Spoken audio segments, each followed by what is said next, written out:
All right, so we're about smack dab in the middle between the Combine and NFL free agency. So, you know what that means. Mock draft time. But before we go into that, I need two things from you. Try to give the whole thing a watch, not just your team, because YouTube doesn't really recommend stuff if you only watch like 15 seconds. And two, I'm at 799 subscribers, and I've been at that for about a week. No one's taken pity on me, so if you could be that person, I really appreciate it. With the first pick, I have the Chicago Bears taking, surprise, surprise, Caleb Williams. Caleb's obviously a very good prospect, and I'm definitely not fond of the whole discourse on him lately. And really, it's going to come down to, can he overcome the curse that is Chicago Bears when it comes to quarterback play? And by curse, I really mean Matt Eberflus.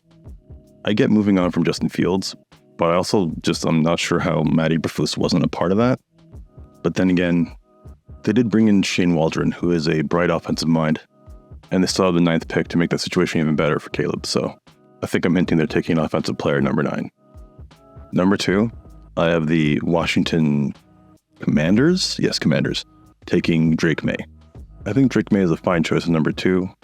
I just don't think the rest of the choices the team has made so far are as fine. The coaching staff they put together boasts Dan Quinn, Cliff Kingsbury, and Anthony Lynn as running game coordinator. They're going to lead the league in blaming Bose for headset malfunctions. I guess we'll really get to figure out how good is Drake May. Number 3, I have the Patriots taking Jayden Daniels.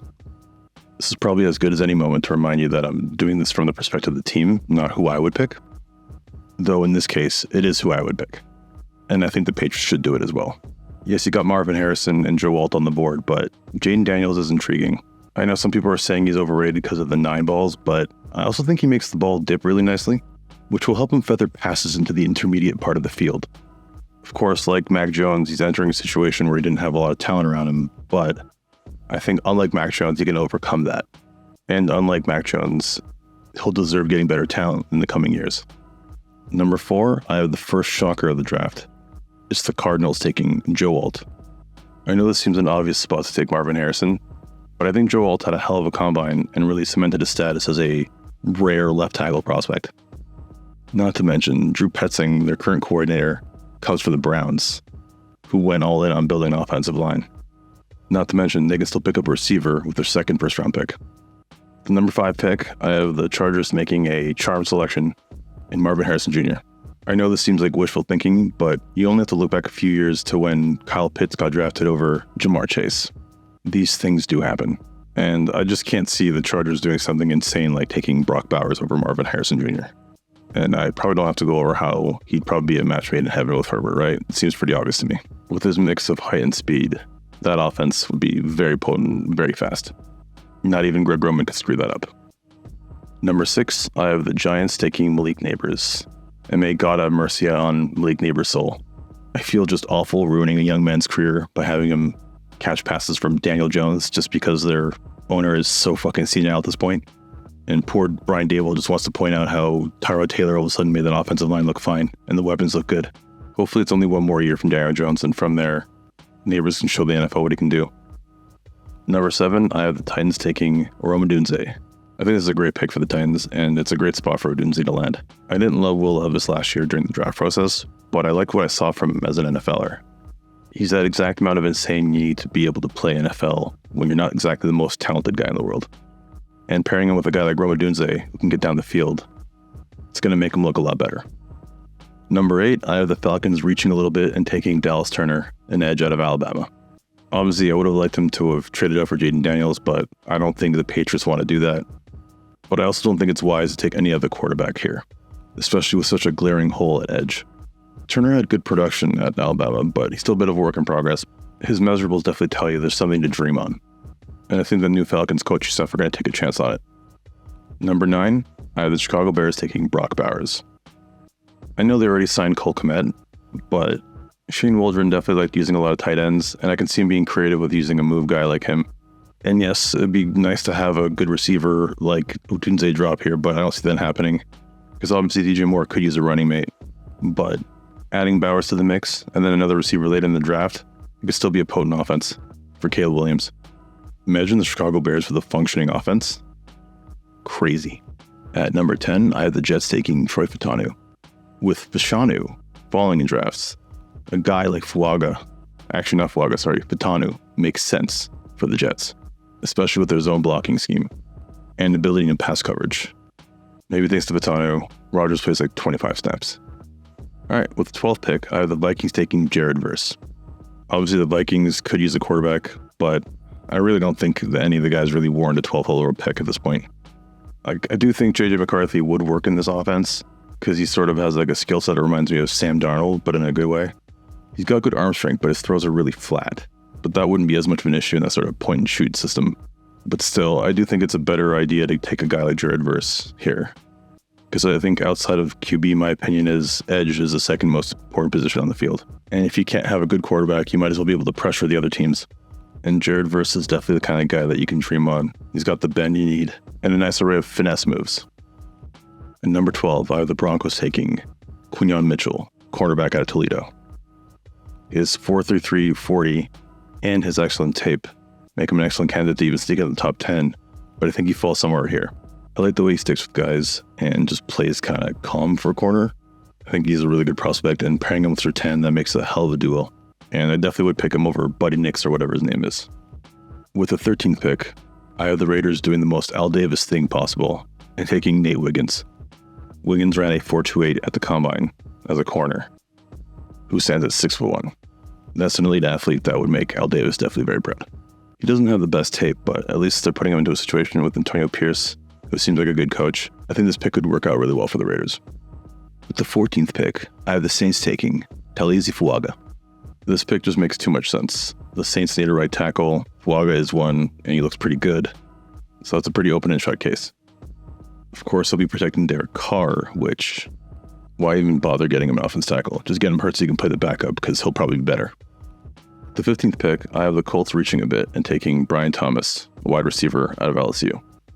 It might seem a little early, but I really feel like he's going to move up in the draft process. His 40 time mixed with his size drew some comparisons to a guy like DK Metcalf, who dropped, but I think a lot of teams regret that. And I don't think he's exactly that size either, but still impressive nonetheless. The point being, he isn't the next DK Metcalf. He's just another rare guy, and I don't think teams are going to want to miss on him. Pairing him with Pittman and Downs, that makes for a nice little trifecta for Anthony Richardson to work with, as long as he can keep his shoulder healthy. Number 16, I have the Seahawks taking a center, Jackson Powers Johnson. It might seem early as far as centers go, but I honestly started considering him anywhere from number 9 for the Bears. And to be honest, I'm not really sure why centers aren't considered premium position. We see the kind of impact that guys have, like when Corey Lindsey leaves the lineup. And considering the years and years of poor offensive line play they've had now, I think it'd be nice to stabilize it. So it makes sense for the Seahawks to do this. Number 17, I have the Jaguars taking Terrion Arnold. I know he slips here a little bit, and it's not entirely because of his combine, which, I mean, it was okay, but sure, his 40 time was slower than Wiggins, but his 10-yard split was actually better. And his tape is good, and he just seems like a professional quarterback. At number 18, I have the Bengals taking a guy whose name I have trouble pronouncing. Olamuya Fashanu, I think? Yeah, I think so. Maybe, probably not. Either way, he was a highly touted prospect in this draft cycle at the beginning, and many had him actually ahead of Joe Alt. It's unclear to me if this is just prospect fatigue or if legitimately the tape is bad. I feel like leaning too much into Big Ten tape just kind of doesn't really tell you everything you need to know. But regardless, he's got the kind of size you can dream on, and I think the Bengals could definitely use some stability on the offensive line. Or just design an offense with better pass protection, but whatever. With the 19th pick, I have the Rams taking Latu Latu. I really love this pick for the team and for the player because, one, he's a UCLA player, and I feel like Sean McVay loves those kind of guys who are great on tape but maybe lack some measurables, like the Puka Nakuas of the world. I think he'll see what is obviously the best pass rushing prospect in this draft and overlook the other stuff, even the medical, because, Stan Kroenke probably has all the money in the world to fly guys out to Germany. Speaking of medicals, I have the Steelers taking Cooper DeJean. According to PFF, this seems like a fall for him because he's ranked in the top 10, but I don't know. I think it's kind of bizarre that he's ranked ahead of a guy like Jayden Daniels. I just can't see teams going crazy and drafting a guy like DeJean who they can't really see that much during this process. For the Steelers, it makes sense because they often like to take guys who fall in the draft, especially guys with a good pedigree. And he is a good chess piece, which they're going to be able to move around the field because he can cover a lot of different positions, as long as he can, stay on the field. At 21, I have the Dolphins taking Amarius Mims, giant out of Georgia. He's 6'8", 340 pounds, can run a 5.07 40, and he's got ridiculously long arms. And I know you're probably scoffing at the idea of him running a fast 40, but this is the Dolphins, right? Seems like something he would do. But honestly, I mean, you might as well take a chance on a guy with these sort of measurables because, I mean, even if he's not that skilled, it's going to be hard to get past him. Just the reality of it. At 22, I have the Philadelphia Eagles doing what they normally would do and drafting another Georgia player. This time, Ladd McConkey, a wide receiver. Obviously, Ladd as an all-pro name. Does he have all-pro potential? Probably not. But he's a good prospect. Ran a 4.39 40, so that doesn't hurt. And he's a good route runner. And with Kellen Moore coming to town, who likes to run more through receiver sets, it makes sense that they just need more bodies. At number 23, I have the Texans taking Byron Murphy. I think under DeMeco Ryans, the defense showed a lot of improvement, but still, I think they need more horses when it comes to the defensive line. And obviously, Will Anderson's great, but he needs running mates to open him up. And a guy like Byron Murphy could definitely do that. And if I'm being honest, I think this is not a bad spot for a guy like Chop Robinson to sneak into the first round, because I do really think they could use a defensive end even more. At number 24, I have the Cowboys taking Johnny Newton. Is that his name? Regardless, he was a guy who was looking like a top 10 pick earlier in the draft, but has fallen because of prospect fatigue. But I think he's a really good prospect, and I think he would be a really good fit for the Cowboys. They have a lot of talent at the edge positions, but I think they could use some more pass rush up the middle. Number 25, I have the Green Bay Packers taking a tackle, J.C. Latham. Like receivers, they don't generally take tackles in the first round, but I think in this instance, they'll make the exception. I think Latham is a perfect guy to add to their offensive line crew because he's got a Mauler's body, but he actually moves around really well. And with their history of developing offensive line talent, it seems like a home run pick. At number 26, I have the Bucs taking Graham Barton. It's unclear whether or not he's a tackle or a guard at the next level, but I think that positional flexibility makes him a good pick for the Bucs.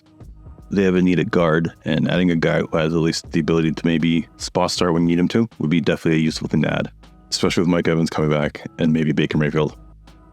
At 27, I have the Cardinals taking the receiver they need, and Adonai Mitchell. He ran a 4.34 at 6'2" and over 200 pounds, which was very impressive. And not only that, he does have ball skills too, like he's not just a burner. And I think he would pair really well with Michael Wilson, who had a nice little rookie season. With Wilson running out of the slot and Adonai over top, that could definitely give Kyler Murray some options. With the 20th pick, I have the Bills taking Peyton Wilson. I know you probably want a receiver here because of what's going on with Stephon Diggs. I just don't see the Bills panicking and taking a guy just for the hell of it, because as far as talent goes, I don't think anyone's really worth a first-round pick at this point. And Peyton definitely fills a need for them, as we saw in the playoffs, where their just linebacking corps got just absolutely dismantled. It doesn't hurt that Peyton is an excellent prospect in his own right and is really fast. He'll fit right into Sean McDermott's defense. At 29, I have the Lions taking a Tampa 2 corner, TJ Tampa.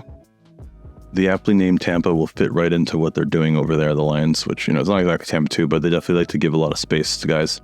And TJ has shown to know what to do in that situation. And I think with his size and toughness, he'll fit right in. I would prefer the Lions taking an edge rusher here. Like, even reaching for a guy like Chop Robinson, I don't think would be a bad idea. But I just don't think that's the way they want to build their team. Number 30, I have the Ravens taking Kool-Aid McKinstry. And this is just something the Ravens do. They always take the guy who falls and end up making him a good player, at least most of the time. I know there's some questions with him in run support, but most importantly, he can stick with guys. So I think he's going to be fine at the next level. And I don't think he's that bad when it comes to run support. So I think it'll work out pretty well for the Ravens as usual, except when it comes to facing the Chiefs in the playoffs. Number 31, I have the Niners taking Tyler Guyton. What do you get a team that has everything except for a quarterback that can beat Patrick Mahomes in a game? You get them some offensive line help, I guess? I don't know. It's probably not going to get them over the edge, but he's a good talent, and they could use an infusion of that when it comes to their offensive line. Number 32, I have the Chiefs taking Troy Franklin, a speedy receiver out of Oregon. I'm going to be honest, the reason why I picked this guy for the Chiefs is Brett Coleman said he reminded him of MVS, and they just released him, so it just kind of makes sense. But in all honesty, it's not a bad fit. He's got the speed the Chiefs could use, and maybe if he has better hands, who knows. I also don't think it'd be a bad idea for the Chiefs to maybe use this pick to trade for a veteran. So what do you guys think? What was the best pick, worst pick? Let me know in the comment below. And also don't forget to like and subscribe. Thanks for watching.